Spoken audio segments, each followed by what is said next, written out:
Hi, I'm Bill Parisi, and this is Martin Rooney, and we're here from the Parisi Speed School. You know, over the years, Martin and I have done a lot of research in the area of linear speed training, but no one has really done a lot of research in the area of change of direction training. Martin, in my opinion, is one of the top strength and conditioning coaches in the world, and I'm fortunate to have him on board at the Parisi Speed School. But we actually been engaged with a company called GameSpeed, and we haven't really put our label behind many equipment companies, but this is one organization that we're excited to be involved with and actually a part of, and really talk about some products, and most importantly, talk about the education behind GameSpeed and specifically behind change of direction training. Now, I know, Martin, we've done a lot of speed training here at the Parisi Speed School, and you've been a big part of that, you know, developing a lot of our content and sharing that with all of our athletes and throughout the NFL Combine training. Talk to us about change of direction theory and how you came about your information and how you deliver that to our athletes today. Great, Bill. Well, one of the interesting things about training is when people think about movement skill, if we broke it down, running and agility into movement skill, a lot of times the biggest mistake is everybody that, even if they pay any attention to it, they just kind of do linear running. And even if they get smart enough to break that linear running down into starting, acceleration, and top speed mechanics, that's all well and good, but what we started to notice was when you really look at sport is really all existent in kind of a 5-yard box. So if you look at baseball, basketball, football, soccer, hockey, volleyball, these are all sports that are involved in quickly moving only a couple of yards and then perhaps stopping and then quickly moving back. That might be the whole determinant of your sport's success. And running hundreds or 400-yard runs, that's not going to make that any better. So we started to really investigate that at the Parisi Speed School. And I started to see that, man, there are no resources out there for this. Where is the book on agility? Where is the information out there about change of direction and how to do it right? And I just didn't find it. And what that spurred even further was, as a physical therapist, all I ever heard about was 70% of injuries now are non-contact. ACLs are going out through the roof with female athletes. And everybody was just accepting those things as truths instead of saying to themselves, man, why is this happening and how do we think we can prevent it? And that's what really spurred us here at the Parisi Speed School to really attack change of direction, or what you might call agility training. Let me ask you, Mark, what was the single thing that created that paradigm shift for you? What was the initial breakthrough that you said, wow, I found something here? You know, we talked a lot about center of gravity management, a lot of things that we have in our content. Share a little bit. Interesting enough, one of the biggest breakthroughs I ever had was I was just about to fall asleep one night, and I think that sometimes they say when your alpha waves are, deep in your brain, that sometimes your great answers come to you. And I was trying to figure out how to get some of our athletes better for the NFL Combine test, and in particular the 5-10-5 test, which is a measure of change of direction ability. And as I was picturing in my head and how to make this test happen faster, I started to say, wow, the center of gravity is here, and this is where the base of support is, and because of these positions, this is going to influence the athlete to be faster. And immediately I sat up in bed, got out some paper, and wrote down a number of different ideas. And that was the major breakthrough, that center of gravity and its involvement with where it is in terms of the base of support and what the base of support looks like started to determine everything for me. And that was the one moment that launched me forward, where I really started to break down change of direction training into an actual technique or event, and we started to see amazing, not only results with our athletes, but great improvements in injury prevention. I remember that next morning when you came to me. I was probably the first person that you shared it with, and I was so excited, because one of the things that you do is you really make it simple. You know, you really make this world of training, which can be really complex, and we talk a lot about paralysis by analysis. There's so much information, out there, but you have really taken this and really brought it to a level where every coach, every athlete can understand it. And when you get into the center of gravity management, I know it sounds, complicated. It sounds, okay, here's a big scientific, theory, and what do we have to learn now? Why don't you explain a little bit more deeper about center of gravity management? It's actually a piece of cake, and the term Bill coined right there, center of gravity management, that really is, if you broke it down, what sport is. So we're always looking for the simple way to explain something. So think of it this way. my center of gravity, if it's right here, how I manage that in space is going to determine my movements. So how I manage center of gravity, that's going to determine everything.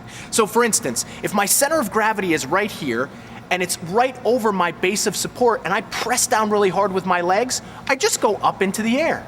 But now, if my center of gravity is here leaning this way and my base of support is there, and now my legs press into the ground, I'm gonna have an opportunity to change direction and make it happen faster. So my ability to manipulate or manage where that center of gravity is in comparison to my base of support starts to determine all movement. And from there, that's where we develop the Parisi formula on change of direction. I think that's probably one of the biggest breakthroughs we've had here as an organization, and the content that we share, with the general public, with other organizations, other coaches, no matter where they're from, because the athletic field, on the athletic field, athletes, there's nothing more important than that 20-yard box, that quickness. And, we're really excited to share this content and really get deep into this information. So at this point, where do you want to go from here from this explanation of center of gravity management? What I would say is that the next point in theory when we're talking about center of gravity management is once we understand that the center of gravity and the base of support and the direction of the muscle vectors, what those are controlling, that starts to tell us directions that we're going to move. But we created a formula years ago called ADSR equals CI. And what that stands for is every change of direction movement can be broken down into components. There's an acceleration component, there's a deceleration component, then there's a stop, and then there's a re-acceleration. So ADSR, acceleration, deceleration, stop, and re-acceleration. So if I was gonna run in one direction, first I have to accelerate into that direction. Now if I'm gonna stop, I have to decelerate and then stop, and then if I have to change direction make the play in another area of the field, I've gotta re-accelerate again. Now, the equal CI is that if I do proper training often enough, the C stands for conditioning. I'm going to get conditioned. So what that means is my muscular system and my cardiovascular system are going to be very taxed during change of direction training. So there's going to be conditioning that takes place. And even more importantly, the I stands for injury prevention.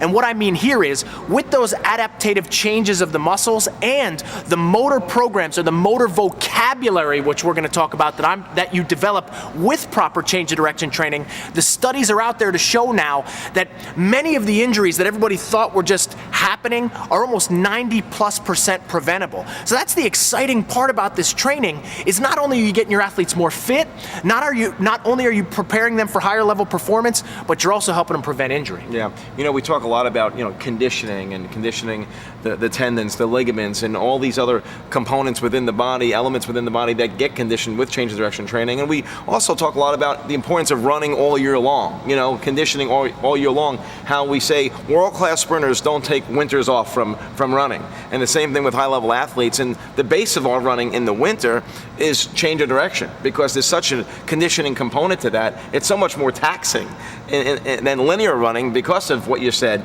the formula, the deceleration aspect, the stopping, the re-acceleration. These are all drills and I should say skills that can be taught, can be learned, can be improved. And the way you've broken them down into this formula is really genius, and it's really exciting again because you bring it down to a level everyone can understand. A young athlete, a 10-year-old, can really kind of understand, okay, I'm working on acceleration, stopping, changing direction, re-accelerating. So it's very exciting on how you've brought this to the table, and where we are here, we're excited to take it to the next level. Great. Well, a couple other points that would probably be great to talk about. Where Bill said it's taxing. So maybe for the coaches or athletes out there, you might say to yourself, well, why is it so taxing? Running is taxing too. And one of the things that change of direction training does that the just straight running training doesn't do as much is there's a lot of eccentric training that happens. So as Bill said before, with those decelerations, which we're going to talk about on this video, before you ever learn to run faster or jump higher, you better learn how to stop and you better learn how to land. And during those events, that's where the force is reduced or absorbed. And if your body can't do that well or the muscles don't know how to do that, that's where injuries take place. So Bill said it, a very important thing that I think everybody has to hear too is that deceleration and agility, it's a skill. It's a motor skill, and what I've noticed over the years is that athletes are not born with this. So if you want to think about evolution. In evolution, when we were human beings evolving, we didn't really have a need to jump and land and run and stop and cut and move. We just had to be able to walk really far or maybe just run really straight away from something in danger. But we weren't stopping, cutting, making change of directions. And that's why I believe our bodies aren't as prepared for that when now that sport in the last 100 years has taken over humanity. This is why such a rash of injuries are taking place. So these things, these motor skills that we don't have, we've got to teach them. And we've got to do it all year long, and we've got to prepare the body for what we're expecting from it. So coaches, if you're asking your kids for high-level performance, but you are not showing them how to do that on the field before it ever starts, it's a recipe for disaster. This video is going to include a great progression of the agility training, but it's also going to control the drills, show you how to manage those, and really remind you that, as I said earlier, this is the most taxing session you can perform. The rest periods, the tempos, and the techniques have to be perfect. If they're not, then you're not as good of a coach as you could be, and that's what this video is all about, making you a better coach. Yeah, you know, we've done numerous videos, and I think one of the things that makes this video different is the depth of knowledge that we get into and the information, and how we've taken it to the next level. You know, when you look at any industry, you know, it continues, all industries evolve, technology, training, and you know, we're going in this circle where we're coming back to what we're talking about, you know, fundamentals, and fundamental stopping, you know, decelerating, fundamentals that are skills that we both, you know, obviously believe in, but have never been really addressed or focused on. And that's really, we're taking things that we've done, or we do as athletes all the time, but focusing on them. And I think the essence of successful training and conditioning is really breaking it down and having focus on specific elements of your program that really map back to the game itself. And when you say any drill you do, does it map back? How does it map back? How does it relate to my competition? There's a lot of relation on what we do here, the relationship of what we do in this training session and what you're going to learn on this DVD compared to what we're going to be doing on the field. Exactly, and that's what it's all about. It's training economy. You have to get the biggest bang for your buck out of what you do. So Bill said the biggest thing. One, it's got to be fundamentals. And you know what? The fundamentals can be made fun. That's what our job as coaches should be. So my job as a coach is not to run a kid's guts out until he feels sick and think that I'm tough. My job is to arm that kid and prepare that kid's body so that when he steps out onto the sports field, he's ready for high-level performance, and also, most importantly, that there's injury prevention. So when we talk about fundamentals, it's stopping. How often do you work on that in your coaching sessions? If it's not at all, then don't be shocked when your kids are getting injured, stopping because they don't know how to do that. It's getting in the right positions. It's understanding that the center of gravity should be low and towards the base of support. And an important line that you gotta know as a coach: repetition is the mother of a skill. When we talk about the fundamentals here, even in our program, even at the Olympic level of the athletes we've worked with and the NFL Combine level, we are working on simple skills and doing them over and over and over until we get fantastic results. Today, kids believe instant gratification. Okay, coach, I saw it, I got it, let's do the fun stuff, let's do another drill. No, you gotta work on things thousands and thousands of times. Nothing replaces hard work and practice, and if you do those things thousands of times, that's when you're gonna get the ultimate compliment as a coach. And you know what it is? When the parent comes to you and says, now I see it, my kid's doing it on the sports field. You know, I think sometimes we get carried away as coaches. We want the fancy drills, we want to do the complex stuff because it's sexy and it's fun, and we think we need to entertain kids, and we all kind of get hung up on that. And I remember me bringing more drills to the table years ago, more drills, and you're like, no more drills, no more drills, and you really started to get, and we actually started to kind of go back, and we said, you know what, let's really get deep and let's go back to fundamentals. And you made a key point. You can make fundamentals fun, but as a coach, you got to buy into it. Even in our facilities, you know, we had the paradigm shift. Say, guys, let's go back to the basics, and then we'll add equipment, because we're going to talk about the use of equipment today, but we don't want to just throw equipment on athletes and them do drills doing them incorrectly. Just to resist a drill, just to resist a change of direction or a linear speed drill, you might be enforcing or ingraining bad motor habits. And the key thing is, the foundation of what we're going to talk about today is really educating you on the fundamental skills of movement, change of direction. So, I can't stress enough that it is going to take some time for people to really, make this shift, this mental paradigm shift in the way they think, because again, I think we really get hung up with lots of equipment, lots of drills that look complex, and all these Olympic lifts and all these different things that we think we need to do, but we got to really hit the fundamentals. Bill brings up a really important point that what I always say with coaches is just because you might be bored or stale with a drill doesn't mean your athletes are. So remember, every year you're going to have new athletes, but our role or our job is to really teach those fundamental skills. So Bill brought up an important point. This video is not about product because, as he said, we have not really ever gotten behind products before. But we do believe that products can make things fun. But if you are teaching improper motor patterns by using a product, you've actually made the athlete more dangerous to themselves. So what do I mean by that?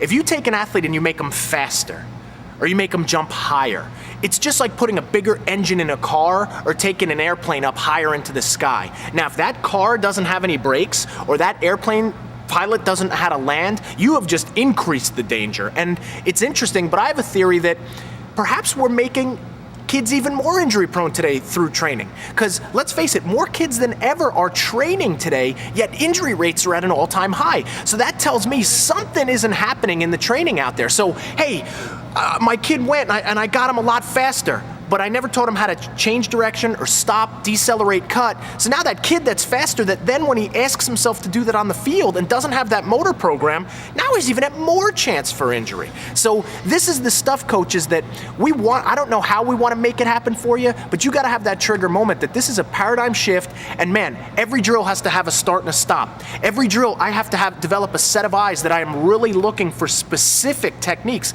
And that's what this video is going to give you. That's the advantage. And then we're going to give you some great drills to keep your kids engaged with some equipment, but only after they use perfect technique to do it. I really envy you in a lot of ways, because first you just received your black belt. Congratulations on that in judo. And being a student of the martial arts like you've done, and now working on your second book, Training for Warriors 2. You've taken, and I know you've taken a lot from the arts, your study of the martial arts, the discipline, the how they train, their focus. And in any art, there aren't hundreds of drills, whether it be judo, taekwondo, or obviously jiu-jitsu, which I know you're a big, very much involved with the Gracie family. And you've taken that content or that theory and how they train, and you've brought it to the area of strength and conditioning and speed training, where we don't need thousands of drills, specifically when we talk about enhancing performance on the field from a movement skill perspective. Let's master these fundamentals just like a martial artist would master a number of kicks, a number of throws, a number of blocks. And when you think about how a martial artist trains, they focus, they really get the drills down, the techniques down, and then they get into a competition and they have to react. But they have these built-in skills, these motor skills, and training for sport is really no different. So, we're taking this, and that's why I'm excited, because we talk about training the martial athlete, really being disciplined and focused. And the word martial is, kind of a little militant, but you really have to be militant in a way to really be able to adapt, this theory. And really, again, you might be bored with your training and a sense of your drills, but your athletes might not be. But you have to really have them have that paradigm shift to really get this stuff down, because without a doubt, you're going to see a great improvement in performance. Bill brought up a couple of interesting points. Now, when he talked about the martial arts, and it's true, which I've been involved with for over a decade, some of the best systems only have a certain number of movements in it, but you spend a lifetime trying to perfect it. And that's why it's called an art. And training is an art. Now, what's interesting about it is, for any artist, let's take a painter. A painter has just a certain number of colors to work with and a certain number of brushes, and he's got the same canvas. Yet an artist versus another artist can produce very different art. And that's what you've got to do as a coach is, hey, what is my art? What is it that I do with these kids? How can I always refine it? How can I make it better? These people spend their whole lives working at it. And this is the challenge that we have for everybody out there from this information that we're sharing is, hey, am I always challenging myself to think of new things or to really perfect something or create a system? And I can't say enough about just the repetition. Today's society, the kids, as I said about instant gratification, they want everything really quick. And what's even scarier is parents want that high level performance and they want their kids to succeed, but nobody is investing the time in it that they should. And even more importantly, free play today has disappeared from the American population. And as a result, change of direction, kids climbing trees, jumping out, landing. These skills they're never developing them when they're supposed to when they're young either. So this conservative lifestyle that we have today is even further impacting us, because then 2 days a week, the kid goes to one practice and then comes out for one game and is expecting high level performance and then suffers a devastating injury. All of this is preventable, but we've got to get kids excited about movement. We've got to get our coaching better to get perfect movements to take place so it doesn't happen. And we've got to bring more information out like this to the parents and the kids of America to make a change. You know, just to kind of wrap up this session before we get started with some more content in this DVD, I just want to say that, you know, we're so excited to bring this to you because we know there's thousands of drills, thousands of pieces of equipment out there, and we're behind GameSpeed now because, you know, one, we believe in the equipment and the product line, but number two, we're not going to promote anything without education, without really getting deep in how to use this. And what we're saying, first, before you even use the equipment, you got to really understand these fundamental principles and practice them and apply them. Then we can get in, then once you get to the equipment, because we do believe in equipment, but it has to be applied appropriately, and that's the first part of this DVD. And as we move on, we're going to get into more exciting drills and all the other areas to improve performance. But I'm really excited to get started and get into this. Yeah, I think it was a great interview, and we're going to try to share more stuff like this with everybody all the time. And our first part of the DVD, we're going to share the theory and the progression, which coaches, I still think that's more important than some fancy drill. So just like the kid that wants to take creatine and, you know, NO explode, but he still wants to eat McDonald's all day, there's a disconnect. So before you skip right to the drills and let me see these great pieces of equipment, I want to get these, let's go over the theory, make sure you've got the progression right so those kids are prepared before they ever set foot or wrap themselves up in a piece of equipment, because that's going to make the difference in your training and that's going to make the difference in your results. Awesome. I think we're ready to get started. You ready to get started? I'm ready. All right, let's go. Let's get started.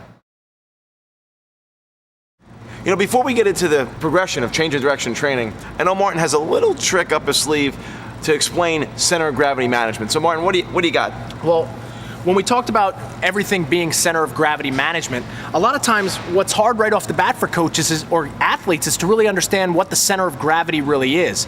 And in theory, the center of gravity is a space kind of about an inch below the navel. And to kids, that's hard to understand. And I'd always say to kids, your center of gravity's right here, your center of gravity's right here. And while I was wearing a stopwatch, I kept hitting the stopwatch. And I started to notice that, well, man, hey guys, the center of gravity, if you look, it's right here. And what's interesting is when I turn to the side and I bend forward, the center of gravity actually stays in the right spot. So now my center of gravity is actually right here. It leaves the body when you change positions. And then I started to tell kids, well, we want to manage this center of gravity with our movements. So if I start to move to the side, now my center of gravity is here, so my weight is now pulling me in this direction. I can understand better which way to move. So this became a great tool for me to start explaining center of gravity and how to manage it with kids. So as I move, if it's in front of me right here and my feet press down, I'm gonna jump straight up in the air. But now as I move to the side and the center of gravity changes and now I press, I'm gonna go in the direction of that center of gravity. So this became a great tool for you as a coach to maybe explain to kids, but to understand. Now, the first part to understand about center of gravity management is we also have to look at the base of support. So right here, my base of support is very narrow. And my center of gravity right now is as far away from it as it could be. So the further my center of gravity is away from a narrow base of support, the more unstable I become. So right here, I'm not in a great position to change direction or move anywhere, and I'm gonna be easy to knock down. So now, I make the base of support even larger, but I still keep the center of gravity away by standing tall. I'm a little more balanced, but still it's gonna be more difficult to change direction and move around. But in the next stage, now to understand center of gravity, Now I'm getting my center of gravity closer to my base of support, which we like to call the athletic position, we call the landing position. Now I'm in a position to really move side to side, and this stopwatch is a great tool, a great little trick to key that for kids. So hey, where's your center of gravity at in relation to your base of support? Is it right over it? Is it low to it? Is it close? Is your base of support wide enough to stay stable and balanced? These are the first parts about change of direction or agility training you have to understand before we can move further into the progression. So coaches, get your kids to understand what center of gravity is, what base of support is, and when you look at human movement, you've got to look at the interrelationship between both of them, and that's going to cue us for everything that we do in the progression on this DVD. Okay, now we're ready to start the change of direction progression. But you know, before we start anything, most people might be thinking we're going to start doing some drills, we're going to start moving. We're going to stay focused in a stationary position. The first thing we got to learn is landing and understanding how to really load eccentrically. So we're going to start off with a basic squat jump. So Martin's going to get into an athletic position. Most importantly, I want you to coach your athletes to focus on bending at the ankle, the knee, the hip. The arms are going to be straight. He's going to use his arms when he jumps, and when he lands, he's going to land softly, absorbing it throughout the entire lower body musculature. Okay, let's jump up. Now the key thing, when we look at this jump, you can see how his back is flat, his shoulders are back, he used his arms, came down eccentrically, controlled that eccentric move. He's bending at the ankle, knee, and hip, and he's really landing softly. He's absorbing the ground with his feet and his entire body. Let's try one more.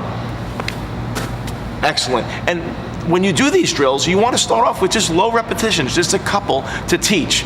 Again, this is really a key element to starting your change of direction progression and really teaching the learning elements of this drill.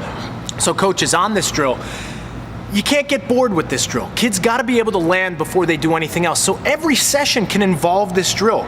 We're not moving anywhere, but you're looking at how well they can control their center of gravity. So if you have an athlete jumping and your kids are falling forward or falling back, or they can't maintain good posture, they're not ready to get out on the sports field. So we say it all the time, because the kid has the helmet on and the pads on doesn't mean that he's safe and ready to play. These are the fundamental skills, and it starts in a stationary position with a simple land and from a simple squat jump, and this is where we're starting at in the progression today. Not trying to be fancy, fundamentals. Make this fun. See who can make the least amount of sound on each landing. Throw some little games in here with your athletes. So when you make it fun for them, they're going to become masters of landing on every jump. The second exercise in the change of direction progression is now a scissor jump. We started off with the squat jump, which was a bilateral activity with a real wide base of support. Now, we're going to change the base of support. We're going to make it a little bit more narrow and replicate some of the stresses that are going to take place on the field. So for coaches, this is again an opportunity to assess how well does the athlete manage their center of gravity, and are there any muscles that are weak that need to be stronger? This drill will alert it to us. So Bill's going to get in the scissor jump position. In this position, you can see that one leg is forward and his arms are cocked back. From here, what Bill's gonna now do is jump into the air and switch positions, land under control, balance, jump and switch again.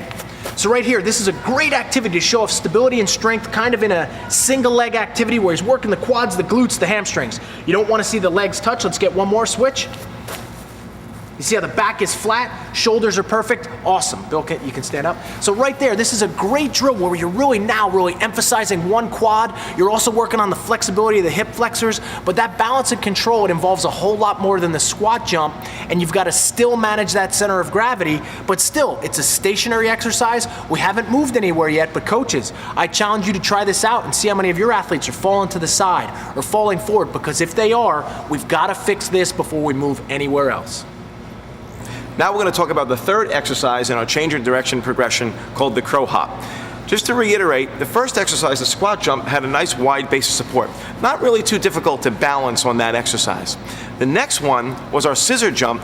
Now we increased or widened the base of support, and it was more on a linear fashion, more difficult to balance.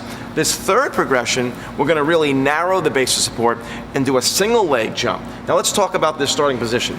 Martin's going to get down in a power position, starting position. And right here, we can really assess a lot about our athlete. Is he shaking? You can see the balance taking place. You can see the firing of the glute muscles. A lot has to happen just to hold this position from this activity. So let's stand up for a second there, Martin, and talk about this for a second.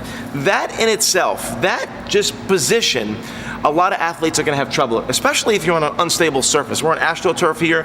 There's some give to it. It's not too stable in the sense of it's cushiony, so that makes it more challenging. Take your shoes off and try this on an unstable or soft carpet. Makes it even more challenging. So there's a lot of ways you can assess your athlete and really enhance the ability to control and focus eccentrically. So let's try a couple reps, crow hops. Let's do 3 reps. We're going to go down, athletic position. We're going to jump up, down and hold, and up, down and hold, and up, down and hold. Excellent. Similar to the squat jump, but single leg. Okay, let's stand back up.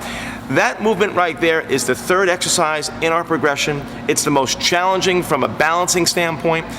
You don't want to start with that. You really got to build a foundation and progress to this, because once you get to this, you're not only going to get a great sense of balance from your athletes or enhancing their balance, their stability, but that plays such a critical role in athletics because most of your movements are performed off a single leg.